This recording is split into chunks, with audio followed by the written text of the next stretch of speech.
प्रिय भक्तों, जय शनिदेव की आज की जानकारी आप लोगों के लिए बहुत कुछ खास व बहुत महत्वपूर्ण होने वाली है। आज की इस वीडियो में हम आपको को शनिदेव का एक ऐसा चमत्कारिक व रामबाण मंत्र बताने जा रहे हैं जिसे अगर आप अपनी पूरी श्रद्धा के साथ सुनते हैं या 108 बार जाप करते हैं तो आपके जीवन में आ रही आर्थिक परेशानी हमेशा के लिए दूर हो जाएगी। आपकी गरीबी आपका पीछा छोड़ देगी। साथ ही दोस्तों, शनि दोष से मुक्ति पाने या शनि की 7.5 और दैया के प्रभाव को कम करने के लिए शनिवार के दिन कुछ मंत्रों का जाप करें। इन मंत्रों के प्रभाव से शनि शांत होते हैं और कृपा बरसाते हैं। प्रिय भक्तों, अगर आप अपने जीवन को मंगलमय बनाना चाहते या भगवान शनि देव की कृपा प्राप्त करना चाहते हैं तो हमारे इस YouTube चैनल को लाइक व सब्सक्राइब जरूर करें ताकि हम जब भी कोई नई वीडियो लाएं उसका आपको नोटिफिकेशन मिल सके। प्रिय भक्तों, शनि के प्रकोप और बुरी दृष्टि से हर व्यक्ति बचना चाहता है। ज्योतिष में एक तरफ जहाँ शनि ग्रह को क्रूर ग्रह के रूप में देखा जाता है तो वहीं शनि देव न्याय प्रधान देवता भी कहलाते हैं, क्योंकि वे अपने भक्तों को उनके कर्मों के अनुसार ही शुभ और अशुभ फल देते हैं। जीवन में सुख, समृद्धि और शांति बनी रहे, इसके लिए शनिवार के दिन शनि देव की पूजा जरूर करनी चाहिए। कहा जाता है कि जिन भक्तों को शनि देव का आशीर्वाद प्राप्त हो जाता है वह रंग से भी राजा बन जाता है और उसके जीवन के सारे कष्ट व दुख दूर हो जाते हैं। शनि देव को प्रसन्न रखने के लिए कुछ विशेष मंत्रों के बारे में बताया गया है। इन मंत्रों का जाप शनिवार के दिन करने से कुंडली में शनि ग्रह शांत होते हैं और शनि की 7.5 व दैया का प्रभाव कम होता है। साथ ही जो भक्त श्रद्धा भाव से इन मंत्रों का जाप करते हैं शनि देव उन पर कृपा बरसाते हैं। प्रिय भक्तों, शनि देव का मंत्र इस प्रकार है। ओम नीलांजनं समाभासं रविपुत्रं यमाग्रजं सायामातरं सम्भूतं तं नमामि शनेश्वरम्। ओम नीलांजनं समाभासं रविपुत्रं यमाग्रजं सायामातरं सम्भूतं तं नमामि शनेश्वरम्। ओम नीलांजनं समाभासं रविपुत्रं यमाग्रजं सायामातरं सम्भूतं तं नमामि शनेश्वरम्। ओम नीलांजनं समाभासं रविपुत्रं यमाग्रजं सायामातरं सम्भूतं तं नमामि शनेश्वरम्। ओम नीलांजनं समाभासं रविपुत्रं यमाग्रजं सायामातरं सम्भूतं तं नमामि शनेश्वरम्। ओम नीलांजनं समाभासं रविपुत्रं यमाग्रजं सायामातरं सम्भूतं तं नमामि शनेश्वरम्। ओम नीलांजनं समाभासं रविपुत्रं यमाग्रजं सायामातरं सम्भूतं तं नमामि शनेश्वरम्। ओम नीलांजनं समाभासं रविपुत्रं यमाग्रजं सायामातरं सम्भूतं तं नमामि शनेश्वरम्। ओम नीलांजनं समाभासं रविपुत्रं यमाग्रजं सायामातरं सम्भूतं तं नमामि शनेश्वरम्। ओम नीलांजनं समाभासं रविपुत्रं यमाग्रजं सायामातरं सम्भूतं तं नमामि शनेश्वरम्। ओम नीलांजनं समाभासं रविपुत्रं यमाग्रजं सायामातरं सम्भूतं तं नमामि शनेश्वरम्। ओम नीलांजनं समाभासं रविपुत्रं यमाग्रजं सायामातरं सम्भूतं तं नमामि शनेश्वरम्। ओम नीलांजनं समाभासं रविपुत्रं यमाग्रजं सायामातरं सम्भूतं तं नमामि शनेश्वरम्। ओम नीलांजनं समाभासं रविपुत्रं यमाग्रजं सायामातरं सम्भूतं तं नमामि शनेश्वरम्।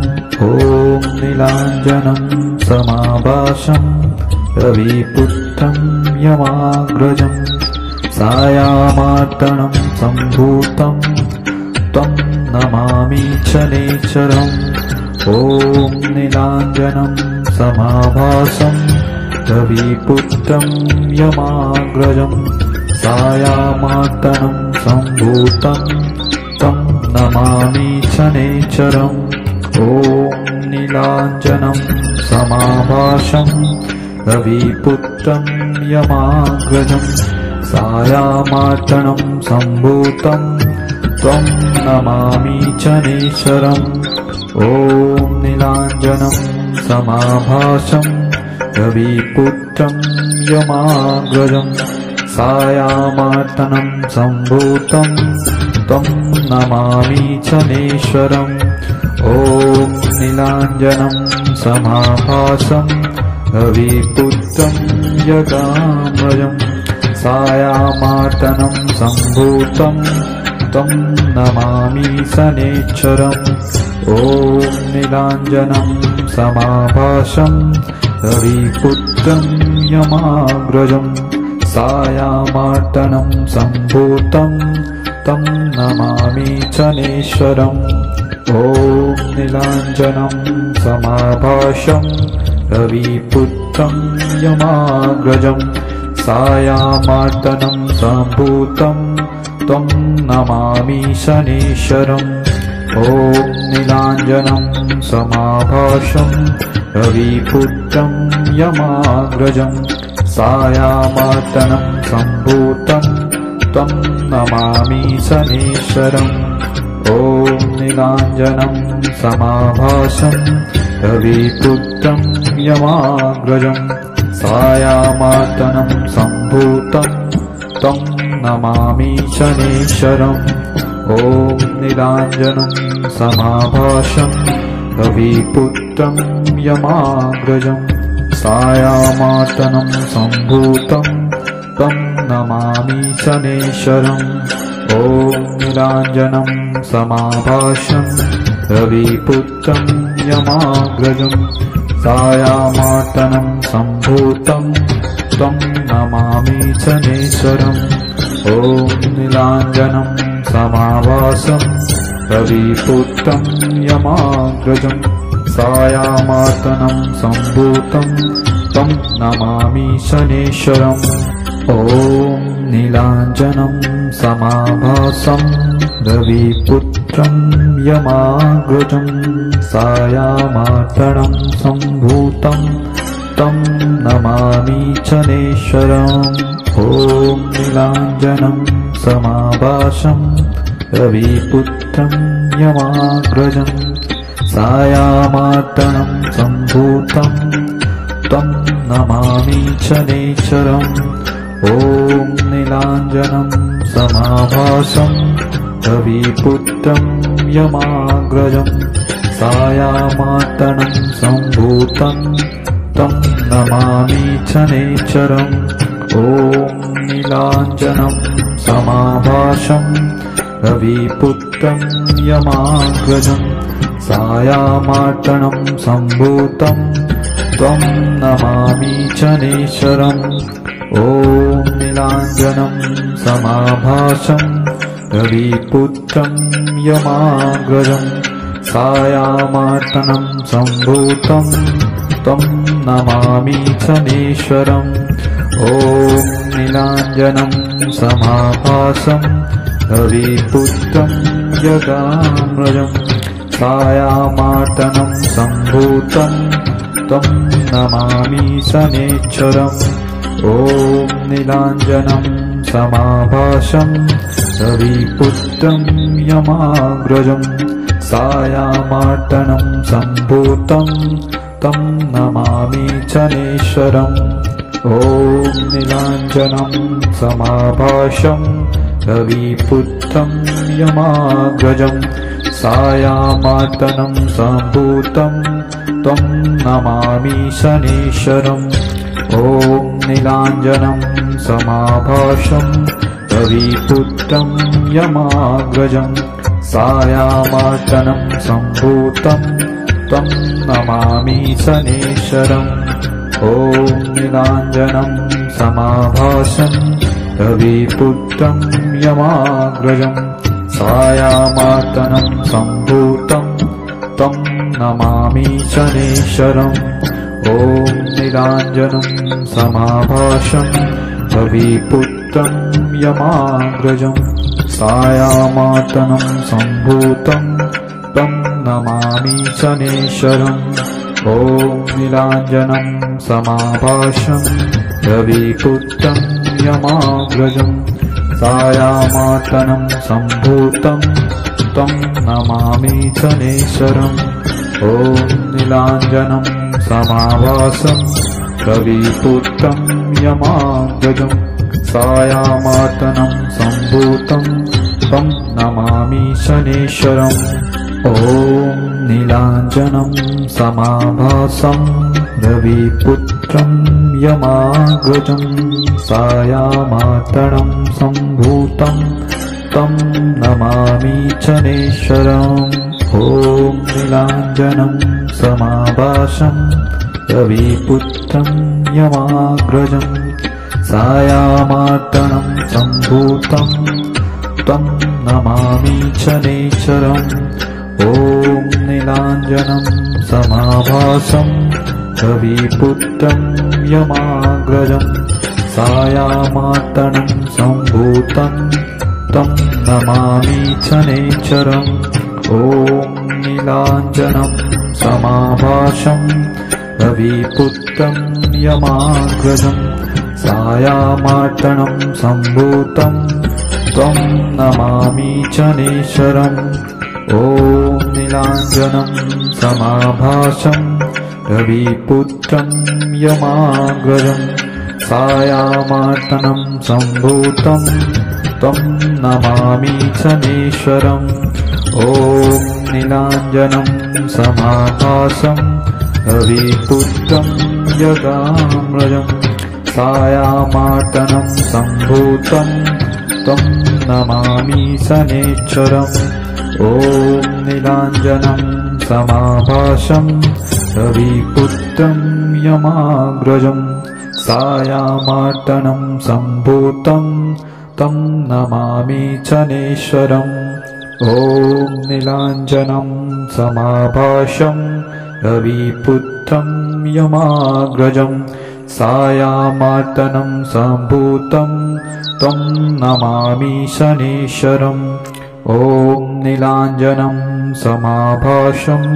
रविपुत्रं यमाग्रजं सायामार्तनं सम्भूतं तं नमामि शनेश्वरम् ॐ नीलाञ्जनं समाभासं रविपुत्रं यमाग्रजं सायामार्तनं सम्भूतं तं नमामि शनेश्वरम् ॐ नीलाञ्जनं समाभासं रविपुत्रं यमाग्रजं सायामार्तनं सम्भूतं तं नमामि शनेश्वरम् ॐ नीलाञ्जनं समाभासं रविपुत्रं यमाग्रजं सायामार्तनं सम्भूतं तं नमामि शनेश्वरम् ॐ नीलाञ्जनं समाभासं रविपुत्रं यमाग्रजं सायामार्तनं सम्भूतं तं नमामि शनेश्वरम् रविपुत्रं यमाग्रजं सायामार्तनं सम्भूतं तं नमामि शनेश्वरम् ॐ नीलाञ्जनं समाभासं रविपुत्रं यमाग्रजं सायामार्तनं सम्भूतं तं नमामि शनेश्वरम् ॐ नीलाञ्जनं समाभासं रविपुत्रं यमाग्रजं सायामार्तनं सम्भूतं तं नमामि शनेश्वरम् ॐ नीलाञ्जनं समाभासं रविपुत्रं यमाग्रजं सायामार्तनं सम्भूतं तं नमामि शनेश्वरम् ॐ नीलाञ्जनं समाभासं रविपुत्रं यमाग्रजं सायामार्तनं सम्भूतं तं नमामि शनेश्वरम् ॐ नीलाञ्जनं समाभासं रविपुत्रं यमाग्रजं सायामार्तनं सम्भूतं तं नमामि शनेश्वरम् ॐ नीलाञ्जनं समाभासं रविपुत्रं यमाग्रजं सायामार्तनं सम्भूतं तं नमामि शनेश्वरम् ॐ नीलाञ्जनं समाभासं रविपुत्रं यमाग्रजं सायामार्तनं सम्भूतं तं नमामि शनेश्वरम् ॐ नीलाञ्जनं समाभासं रविपुत्रं यमाग्रजं सायामार्तनं सम्भूतं तं नमामि शनेश्वरम् ॐ नीलाञ्जनं समाभासं रविपुत्रं यमाग्रजं सायामार्तनं सम्भूतं तं नमामि शनेश्वरम् ॐ नीलाञ्जनं समाभासं रविपुत्रं यमाग्रजं सायामार्तनं सम्भूतं तं नमामि शनेश्वरम् ॐ नीलाञ्जनं समाभासं रविपुत्रं यमाग्रजं सायामार्तनं सम्भूतं तं नमामि शनेश्वरम् ॐ नीलाञ्जनं समाभासं रविपुत्रं यमाग्रजं सायामार्तनं सम्भूतं तं नमामि शनेश्वरम् ॐ नीलाञ्जनं समाभासं रविपुत्रं यमाग्रजं सायामार्तनं सम्भूतं तं नमामि शनेश्वरम् ॐ नीलाञ्जनं समाभासं रविपुत्रं यमाग्रजं सायामार्तनं सम्भूतं तं नमामि शनेश्वरम् ॐ नीलाञ्जनं समाभासं रविपुत्रं यमाग्रजं सायामार्तनं सम्भूतं तं नमामि शनेश्वरम् ॐ नीलाञ्जनं समाभासं रविपुत्रं यमाग्रजं सायामार्तनं सम्भूतं तं नमामि शनेश्वरम् ॐ नीलाञ्जनं समाभासं रविपुत्रं यमाग्रजं सायामार्तनं सम्भूतं तं नमामि शनेश्वरम् ॐ नीलाञ्जनं समाभासं रविपुत्रं यमाग्रजं सायामार्तनं सम्भूतं तं नमामि शनेश्वरम् ॐ नीलाञ्जनं समाभासं रविपुत्रं यमाग्रजं सायामार्तनं सम्भूतं तं नमामि शनेश्वरम् ॐ नीलाञ्जनं समाभासं रविपुत्रं यमाग्रजं सायामार्तनं सम्भूतं तं नमामि शनेश्वरम् ॐ नीलाञ्जनं समाभासं रविपुत्रं यमाग्रजं सायामार्तनं सम्भूतं तं नमामि शनेश्वरम् ॐ नीलाञ्जनं समाभासं रविपुत्रं यमाग्रजं सायामार्तनं सम्भूतं तं नमामि शनेश्वरम् ॐ नीलाञ्जनं समाभासं रविपुत्रं यमाग्रजं सायामार्तनं सम्भूतं तं नमामि शनेश्वरम् ॐ नीलाञ्जनं समाभासं रविपुत्रं यमाग्रजं सायामार्तनं सम्भूतं तं नमामि शनेश्वरम्। ॐ नीलाञ्जनं समाभासं रविपुत्रं यमाग्रजं सायामार्तनं सम्भूतं तं नमामि शनेश्वरम्। ॐ नीलाञ्जनं समाभासं रविपुत्रं यमाग्रजं सायामार्तनं सम्भूतं तं नमामि शनेश्वरम्। ॐ नीलाञ्जनं समाभासं रविपुत्रं यमाग्रजं सायामार्तनं सम्भूतं तं नमामि शनेश्वरम्। ॐ नीलाञ्जनं समाभासं रविपुत्रं यमाग्रजं सायामार्तनं सम्भूतं तं नमामि शनेश्वरम्। ॐ नीलाञ्जनं समाभासं रविपुत्रं यमाग्रजं सायामार्तनं सम्भूतं त्वं नमामि शनेश्वरम्। ॐ नीलाञ्जनं समाभासं रविपुत्रं यमाग्रजं सायामार्तनं सम्भूतं तं नमामि शनेश्वरम्। ॐ नीलाञ्जनं समाभासं रविपुत्रं यमाग्रजं सायामार्तनं सम्भूतं तं नमामि शनेश्वरम्।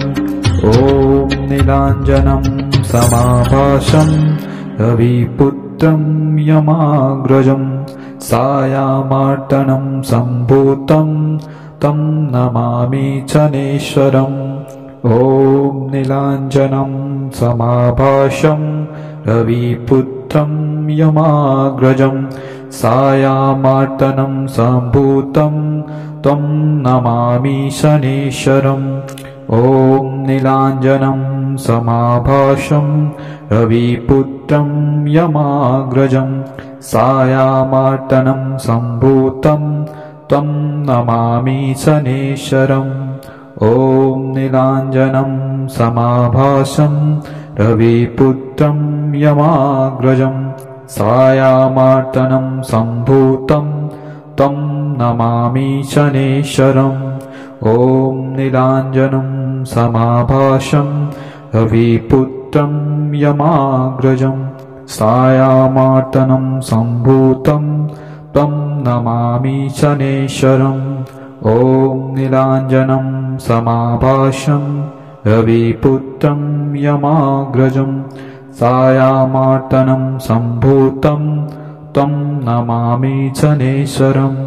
ॐ नीलाञ्जनं समाभासं रविपुत्रं यमाग्रजं सायामार्तनं सम्भूतं तं नमामि शनेश्वरम्। ॐ नीलाञ्जनं समाभासं रविपुत्रं यमाग्रजं सायामार्तनं सम्भूतं तं नमामि शनेश्वरम्। ॐ नीलाञ्जनं समाभासं रविपुत्रं यमाग्रजं सायामार्तनं सम्भूतं तं नमामि शनेश्वरम्। ॐ नीलाञ्जनं समाभासं रविपुत्रं यमाग्रजं सायामार्तनं सम्भूतं तं नमामि शनेश्वरम्।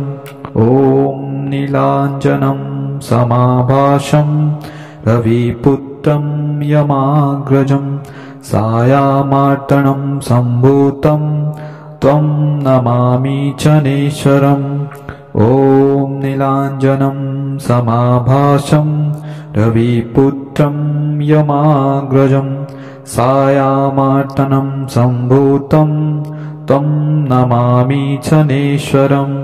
ॐ नीलाञ्जनं समाभासं रविपुत्रं यमाग्रजं सायामार्तनं सम्भूतं तं नमामि शनेश्वरम्।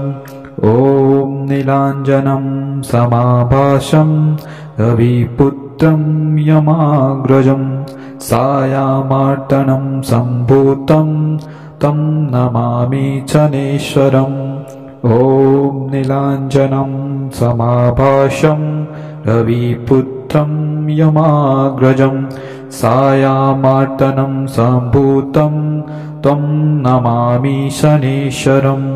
ॐ नीलाञ्जनं समाभासं रविपुत्रं यमाग्रजं सायामार्तनं सम्भूतं तं नमामि शनेश्वरम्। ॐ नीलाञ्जनं समाभासं रविपुत्रं यमाग्रजं सायामार्तनं सम्भूतं तं नमामि शनेश्वरम्। ॐ नीलाञ्जनं समाभासं रविपुत्रं यमाग्रजं सायामार्तनं सम्भूतं तं नमामि शनेश्वरम्। ॐ नीलाञ्जनं समाभासं रविपुत्रं यमाग्रजं सायामार्तनं सम्भूतं तं नमामि शनेश्वरम्। ॐ नीलाञ्जनं समाभासं रविपुत्रं यमाग्रजं सायामार्तनं सम्भूतं तं नमामि शनेश्वरम्। ॐ नीलाञ्जनं समाभासं रविपुत्रं यमाग्रजं सायामार्तनं सम्भूतं तं नमामि शनेश्वरम्। ॐ नीलाञ्जनं समाभासं रविपुत्रं यमाग्रजं सायामार्तनं सम्भूतं तं नमामि शनेश्वरम्। ॐ नीलाञ्जनं समाभासं रविपुत्रं यमाग्रजं सायामार्तनं सम्भूतं तं नमामि शनेश्वरम्। ॐ नीलाञ्जनं समाभासं रविपुत्रं यमाग्रजं सायामार्तनं सम्भूतं तं नमामि शनेश्वरम्।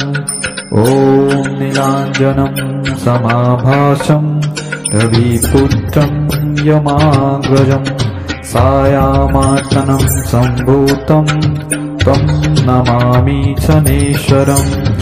ॐ नीलाञ्जनं समाभासं रविपुत्रं यमाग्रजं सायामार्तनं सम्भूतं तं नमामि शनेश्वरम्। ॐ नीलाञ्जनं समाभासं रविपुत्रं यमाग्रजं सायामार्तनं सम्भूतं तं नमामि शनेश्वरम्। ॐ नीलाञ्जनं समाभासं रविपुत्रं यमाग्रजं सायामार्तनं सम्भूतं तं नमामि शनेश्वरम्।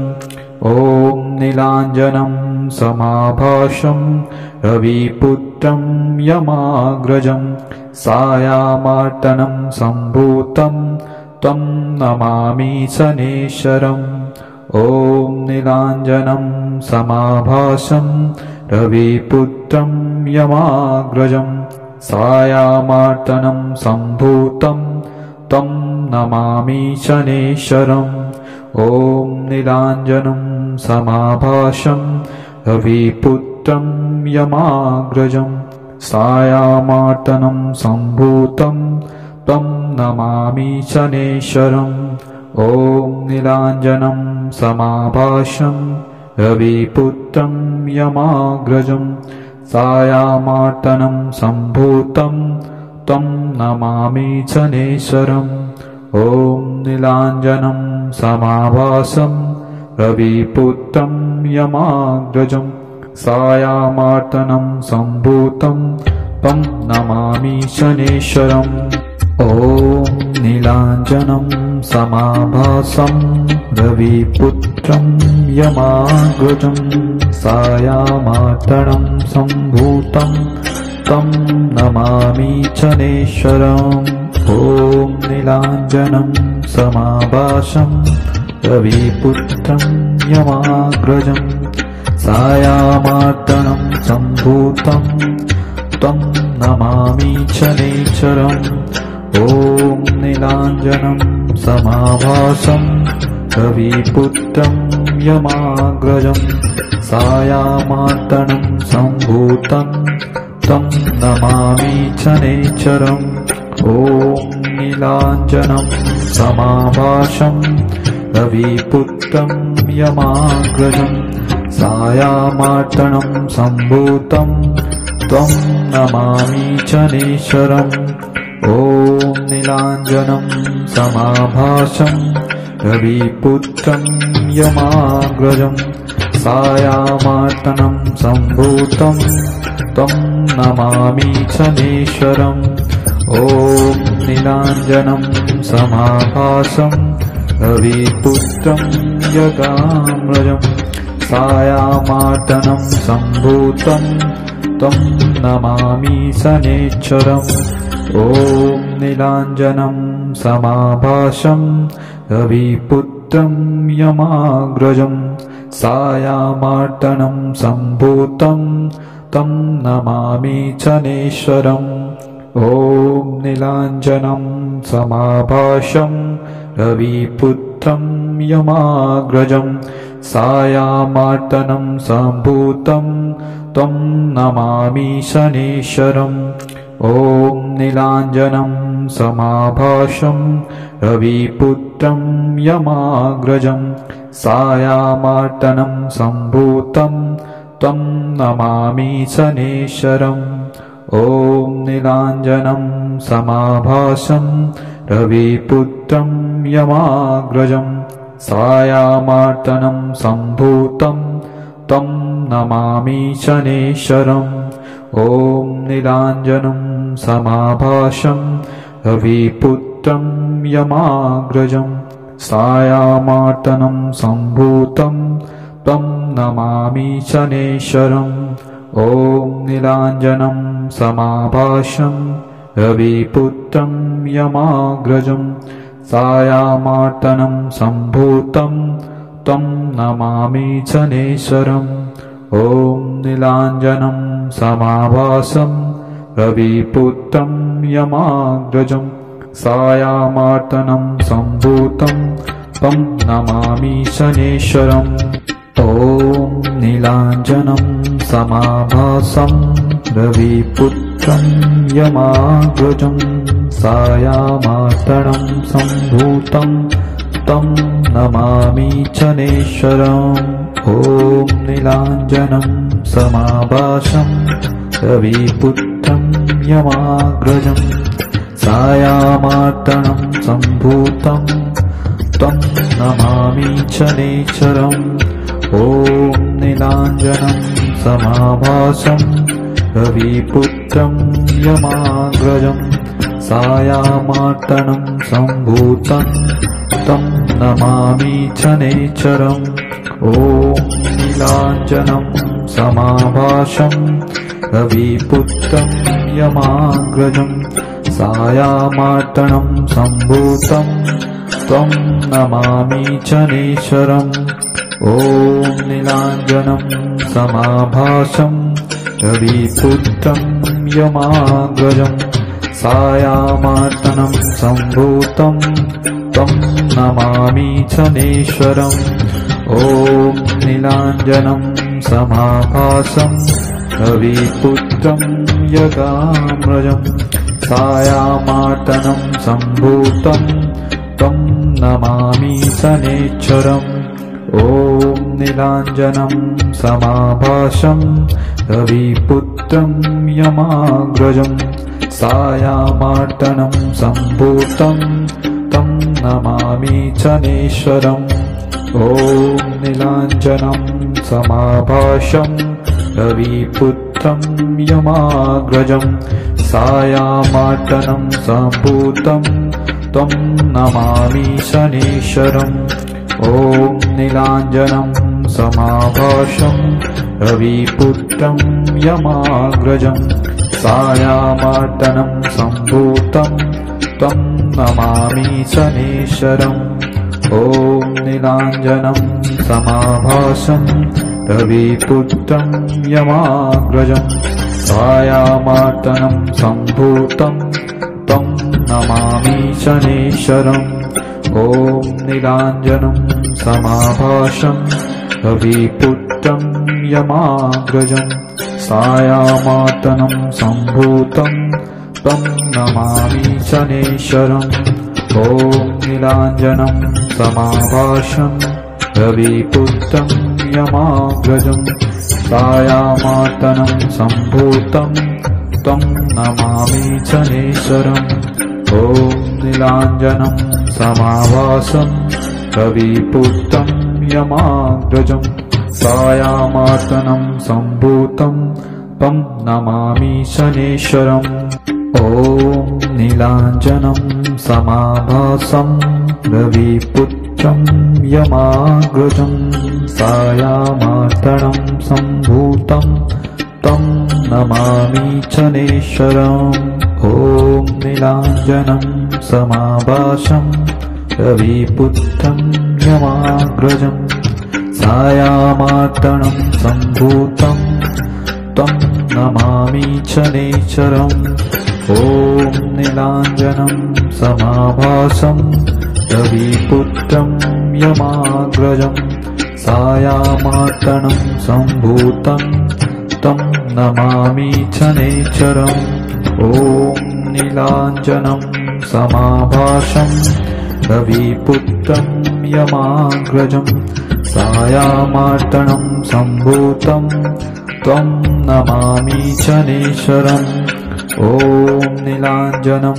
समाभासं रविपुत्रं यमाग्रजं सायामार्तनं सम्भूतं तं नमामि शनेश्वरम् ॐ नीलाञ्जनं समाभासं रविपुत्रं यमाग्रजं सायामार्तनं सम्भूतं तं नमामि शनेश्वरम् ॐ नीलाञ्जनं समाभासं रविपुत्रं यमाग्रजं सायामार्तनं सम्भूतं तं नमामि शनेश्वरम् ॐ नीलाञ्जनं समाभासं रविपुत्रं यमाग्रजं सायामार्तनं सम्भूतं तं नमामि शनेश्वरम् ॐ नीलाञ्जनं समाभासं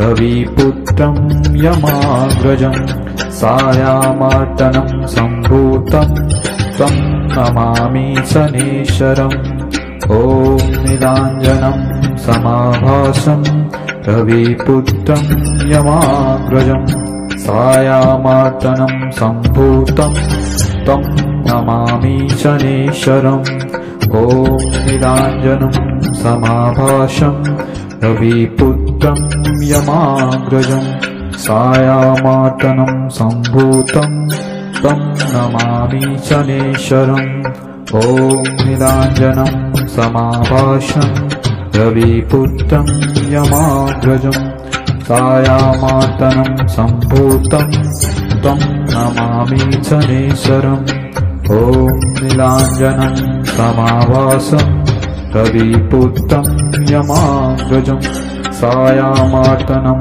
सम्भूतं तं नमामि शनेश्वरम् ॐ नीलाञ्जनं समाभासं रविपुत्रं यमाग्रजं सायामार्तनं सम्भूतं तं नमामि शनेश्वरम् ॐ नीलाञ्जनं समाभासं रविपुत्रं यमाग्रजं सायामार्तनं सम्भूतं तं नमामि शनेश्वरम् ॐ नीलाञ्जनं समाभासं रविपुत्रं यमाग्रजं सायामार्तनं सम्भूतं तं नमामि शनेश्वरम् ॐ नीलाञ्जनं समाभासं रविपुत्रं यमाग्रजं सायामार्तनं सम्भूतं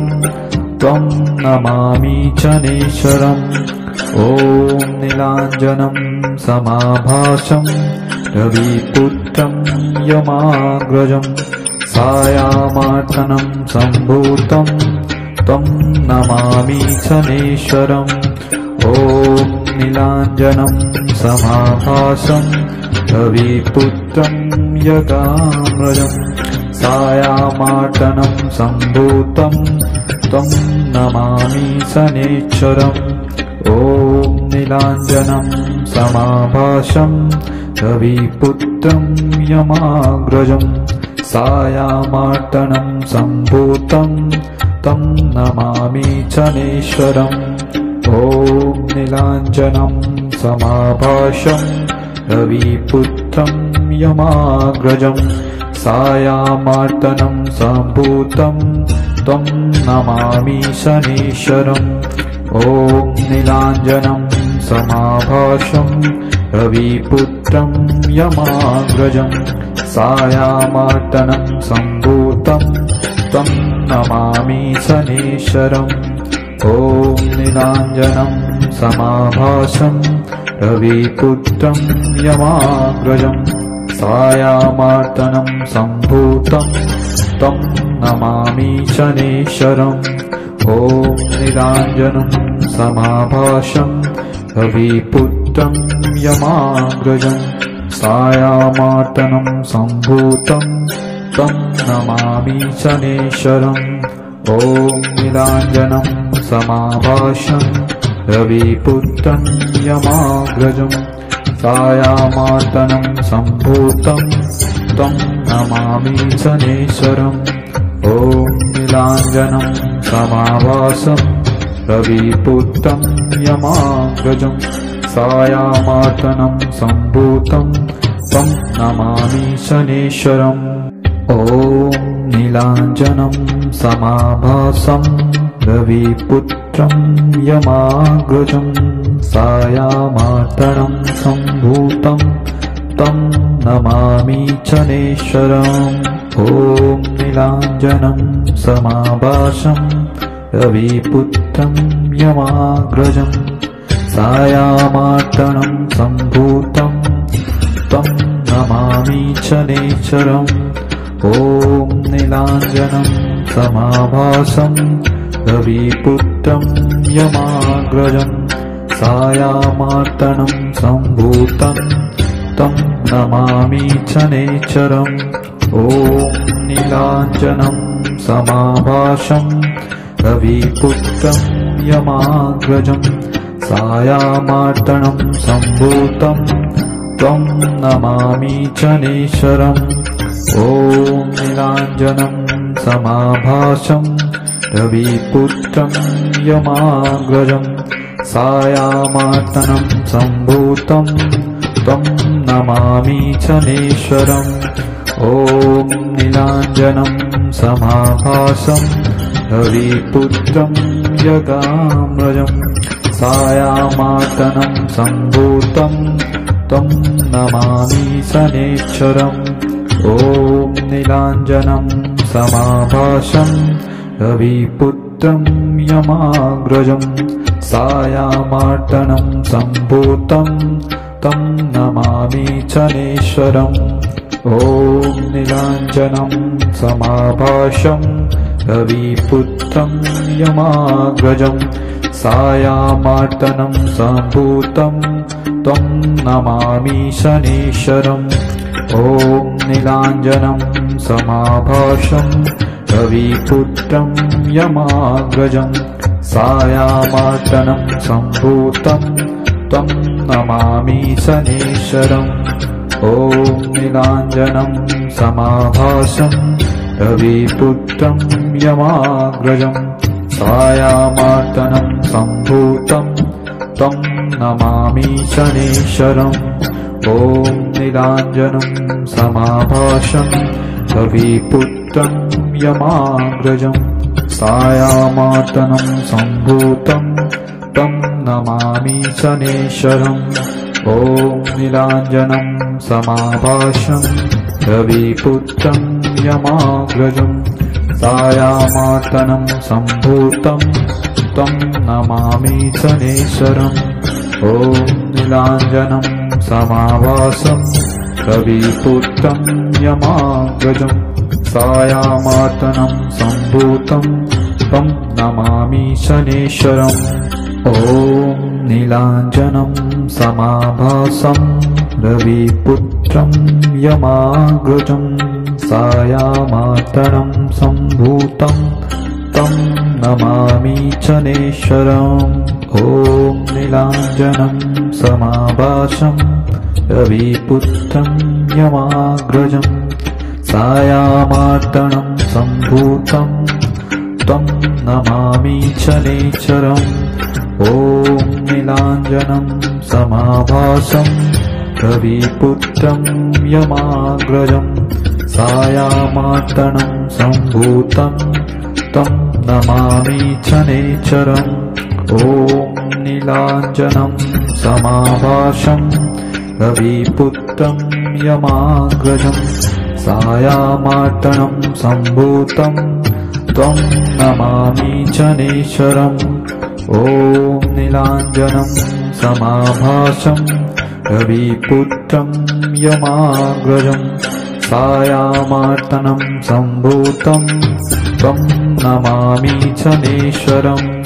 ॐ नीलाञ्जनं समाभासं रविपुत्रं यमाग्रजं सायामार्तनं सम्भूतं तं नमामि शनेश्वरम्। ॐ नीलाञ्जनं समाभासं रविपुत्रं यमाग्रजं सायामार्तनं सम्भूतं तं नमामि शनेश्वरम्। ॐ नीलाञ्जनं समाभासं रविपुत्रं यमाग्रजं सायामार्तनं सम्भूतं तं नमामि शनेश्वरम्। ॐ नीलाञ्जनं समाभासं रविपुत्रं यमाग्रजं सायामार्तनं सम्भूतं तं नमामि शनेश्वरम्। ॐ नीलाञ्जनं समाभासं रविपुत्रं यमाग्रजं सायामार्तनं सम्भूतं तं नमामि शनेश्वरम्। ॐ नीलाञ्जनं समाभासं रविपुत्रं यमाग्रजं सायामार्तनं सम्भूतं तं नमामि शनेश्वरम्। ॐ नीलाञ्जनं समाभासं रविपुत्रं यमाग्रजं सायामार्तनं सम्भूतं तं नमामि शनेश्वरम्। ॐ नीलाञ्जनं समाभासं रविपुत्रं यमाग्रजं सायामार्तनं सम्भूतं तं नमामि शनेश्वरम्। ॐ नीलाञ्जनं समाभासं रविपुत्रं यमाग्रजं सायामार्तनं सम्भूतं तं नमामि शनेश्वरम्।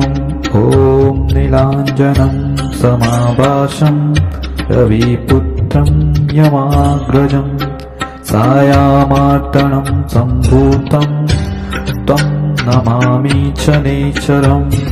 ॐ नीलाञ्जनं समाभासं रविपुत्रं यमाग्रजं सायामार्तनं सम्भूतं तं नमामि शनेश्वरम्। ॐ नीलाञ्जनं समाभासं रविपुत्रं यमाग्रजं सायामार्तनं सम्भूतं तं नमामि शनेश्वरम्। ॐ नीलाञ्जनं समाभासं रविपुत्रं यमाग्रजं सायामार्तनं सम्भूतं तं नमामि शनेश्वरम्। ॐ नीलाञ्जनं समाभासं रविपुत्रं यमाग्रजं सायामार्तनं सम्भूतं तं नमामि शनेश्वरम्।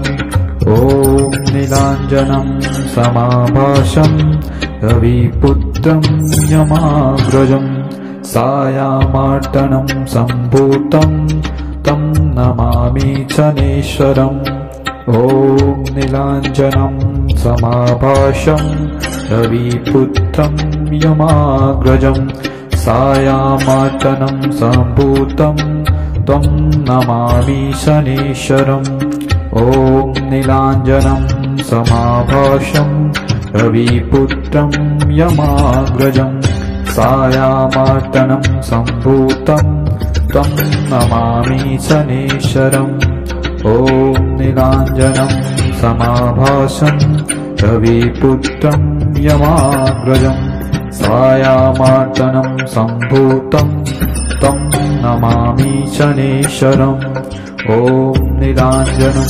समाभासं रविपुत्रं यमाग्रजं सायामार्तनं सम्भूतं तं नमामि शनैश्वरम् ॐ नीलाञ्जनं समाभासं रविपुत्रं यमाग्रजं सायामार्तनं सम्भूतं तं नमामि शनैश्वरम् ॐ नीलाञ्जनं समाभासं रविपुत्रं यमाग्रजं सायामार्तनं सम्भूतं तं नमामि शनैश्वरम् ॐ नीलाञ्जनं समाभासं रविपुत्रं यमाग्रजं सायामार्तनं सम्भूतं तं नमामि शनैश्वरम् ॐ नीलाञ्जनं समाभासं रविपुत्रं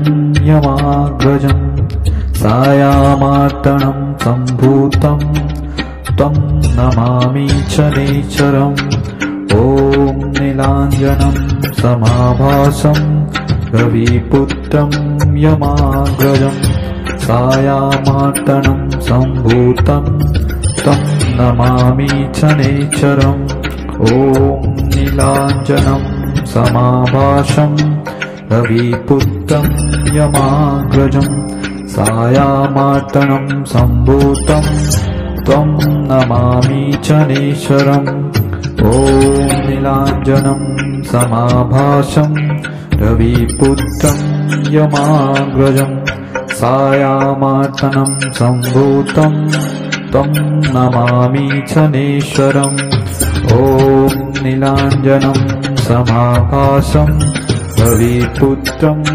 यमाग्रजं सायामार्तनं सम्भूतं तं नमामि शनैश्वरम् ॐ नीलाञ्जनं समाभासं रविपुत्रं यमाग्रजं सायामार्तनं सम्भूतं तं नमामि शनैश्वरम् ॐ नीलाञ्जनं समाभासं रविपुत्रं यमाग्रजं सायामार्तनं सम्भूतं तं नमामि शनैश्वरम् ॐ नीलाञ्जनं समाभासं रविपुत्रं यमाग्रजं सायामार्तनं सम्भूतं तं नमामि शनैश्वरम् ॐ नीलाञ्जनं समाभासं रविपुत्रं यमाग्रजं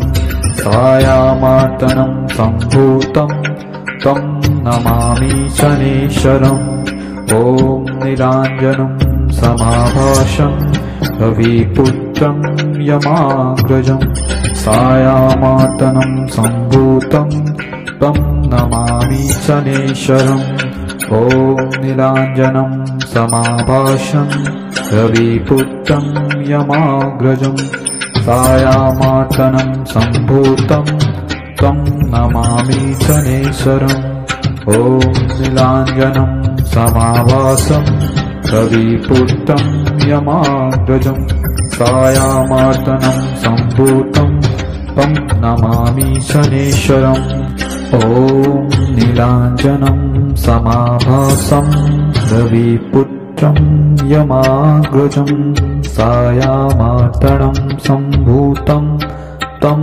नमामि शनैश्वरम् ॐ नीलाञ्जनं समाभासं रविपुत्रं यमाग्रजं सायामार्तनं सम्भूतं तं नमामि शनैश्चरम् ॐ नीलाञ्जनं समाभासं रविपुत्रं यमाग्रजं सायामार्तनं सम्भूतं तं नमामि शनैश्चरम्। भक्तों, हमारे द्वारा बताया गया यह शनिवार का मंत्र भगवान शनिदेव का, जिसे करने मात्र से आपको विशेष फल प्राप्त होगा। साथ ही भक्तों, आपने अभी तक हमारी YouTube चैनल को लाइक व सब्सक्राइब नहीं किया है तो हमारे इस YouTube चैनल को लाइक व सब्सक्राइब जरूर कर दें, ताकि हम जब भी कोई चमत्कारिक मंत्रों के बारे में वीडियो लाए तब आपको उसका नोटिफिकेशन मिल सके। प्रिय भक्तों, यह जानकारी आप अन्य लोगों को भी शेयर करें, ताकि जन जन तक इस मंत्र को पहुंच जा सके और अन्य लोगों को भी यह लाभ प्राप्त हो सके। इसी के साथ दोस्तों, आपके जीवन की मंगल कामना करते हुए फिर मिलते हैं एक नई वीडियो में। तब तक धन्यवाद।